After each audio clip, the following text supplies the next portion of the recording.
8.5 करोड़ साल पहले धरती पे डायनासोर घूमा करते थे और राज करा करते थे, लेकिन पृथ्वी का ज्यादातर हिस्सा पानी से घिरा है। इन विशालकाय समंदर में जीवन धरती से ज्यादा कठिन और खतरनाक हुआ करता था। डायनासोर के समय में इस काली और गहरी समुद्री दुनिया में एक डरावना शिकारी जन्म लेता है।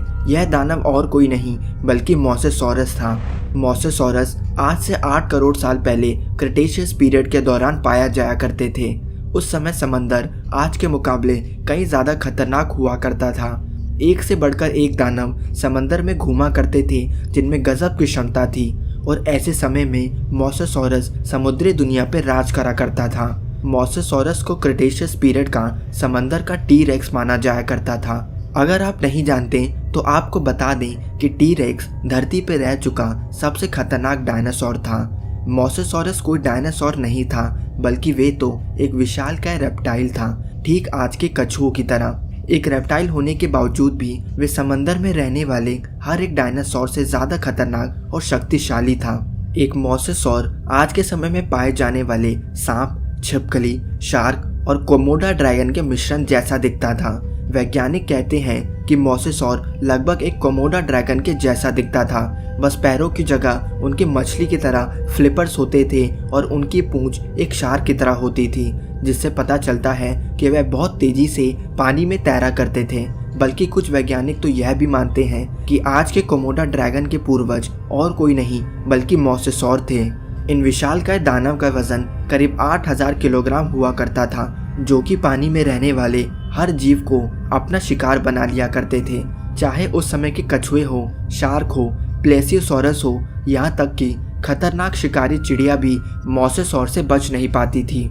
मोसेसॉर का मुंह ठीक एक सांप की तरह था, यानी कि एक सांप की तरह ही वे अपने से बड़े जानवरों को भी जिंदा निकल जाया करते थे।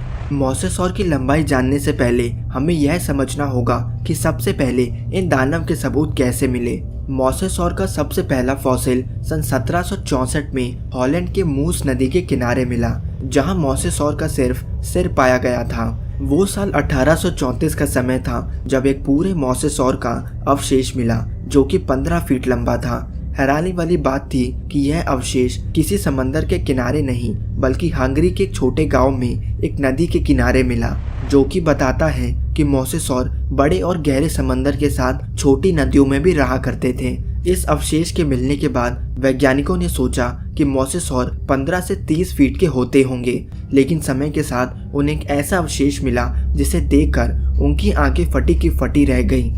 वैज्ञानिक की एक टीम को एक 56 फीट लंबा मोसेसॉर का फॉसिल मिला। 56 फीट यानी कि एक एवरेज भारतीय बस के जितना बड़ा। इस फॉसिल का नाम टाइलोसॉरस रखा गया और यह आज की तारीख तक खोजा गया सबसे बड़ा मोसेसॉर है। जुरासिक वर्ल्ड मूवी के इस सीन में जो रेप्टाइल पानी में दिखाया गया है वो और कोई नहीं एक टाइलोसॉरस मोसेसॉर था, जो कि 56 फीट के अवशेष से इंस्पायर होकर बनाया गया था। एक मोसेसॉर लगभग ऐसे ही दिखते थे और जैसा कि आप देख ही सकते हैं कि वे कितने खतरनाक और डरावने हुआ करते थे। वैज्ञानिक मानते हैं कि उस समय मोसेसॉर को रोकने वाला कोई नहीं था, लेकिन कोई भी जीव कितना भी ताकतवर हो, मदर नेचर के सामने सब छोटे नजर आते हैं। क्रिटेशियस पीरियड के अंत में धरती पे इतनी बड़ी प्रलय आई कि सभी डायनासोर सहित मोसेसॉर भी खत्म हो गए। लेकिन सोचिए क्या होगा अगर मोसेसॉर किसी तरह से बच गए हो और वे आज भी समंदर में जीवित हों। साल 2014 में कार्निवल क्रूज में बैठे यात्री पॉल जॉर्ज ने यह दावा किया था कि जब उनका शिप गल्फ ऑफ मैक्सिको से गुजर रहा था तब उन्होंने बीच समंदर में एक विशाल जीव को पानी के ऊपर आते हुए देखा। उनका कहना था कि वो लगभग 50 फीट का था और पानी के बाहर आते ही वे तुरंत ही समंदर की गहराई में छिप गया। जैसा कि मैंने आपको शुरू में बताया कि मोसेसॉर एक रेप्टाइल था और हर एक रेप्टाइल की तरह उसे भी सांस लेने के लिए पानी के ऊपर आना पड़ता था। तो क्या पॉल जॉर्ज को एक मोसेसॉर दिखा था?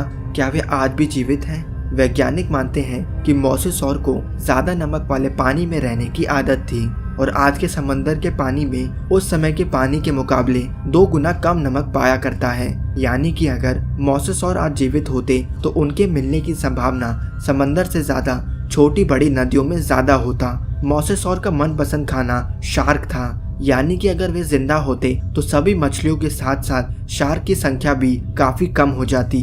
और आज के शार्क में इतना भी दम नहीं कि वे मोसेसॉरस को मार गिराए। मछलियों के कम होने के कारण समंदर में जीवन उथल पुथल हो जाता। लेकिन मदर नेचर कोई ना कोई तरीका ढूंढ ही लेती है धरती को बैलेंस रखने का।